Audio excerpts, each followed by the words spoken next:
আমার থেকে ভালো। আমি তোর সাথে শুধু একটু টাইম স্পেন্ড করব, তোর কিছু করতে হবে না, যা করার আমি করব। ছি ম্যাডাম, আপনার চরিত্র এত খারাপ।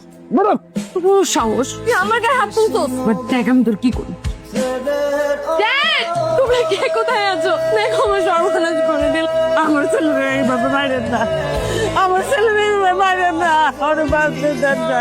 ও জামাই আমার ড্রাইভার ছিল, সেই জন্য তোদেরকে আমি এই বাড়িতে আশ্রয় দিছিলাম। এর প্রতিদান তুই এইভাবে দিলি? ওর কোনো দোষ নেই, আমি কিচ্ছু করিনি। চুপ শালার বেটা, মুখোমুখি তর্ক করছ না?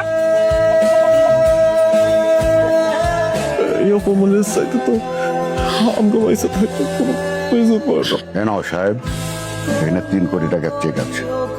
না, আমি টাকা নিব না। এই টাকা দিয়ে মির্জার সব সয় সম্পত্তি আমি কিনতে পারবো না। মির্জার ব্যবসাকে আমি ধ্বংস করতে পারবো না। মির্জার মেয়েকে আমি চাকরানি বানাতে পারবো না।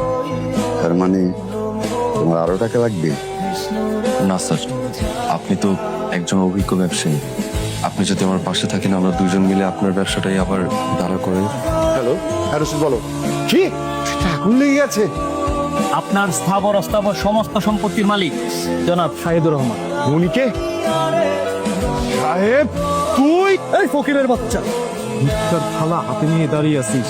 তুই কোন সাহস আমার নাম ধরে রাখতেছিস? এই মির্জা নাকি যে হালার পুতের কথা হইতা স্যার, হাতের উপর অনেক অত্যাচার করছিস, ম্যাডামের উপর অনেক অত্যাচার করছিস, আমার বাপের দাদা আর জীবনের উপরে। এখন মাফ চাওয়ার সময় না, তুই ভুল করছস। এটার খেসারত তোর দিতেই হইবে। তুই এখন এই মির্জা আর মির্জার মেয়েরে নিয়ে ঘরের মধ্যে যাবি। ঘরের মধ্যে যাইয়া ওদেরকে চাকরের ড্রেস পরাবি। এখন বল, কে আমার জুতা আগে পরিষ্কার করবে, তুই নাকি তুই? এক কাজ কর, তুই কর। তুই তোর ওড়না দিয়ে আমার শুটারে ভালো করে পরিষ্কার করে দে, আর তুই তোর গামছা দিয়ে আমার শুটা পরিষ্কার কর। কর। এই যে স্যার আপনার চা। চা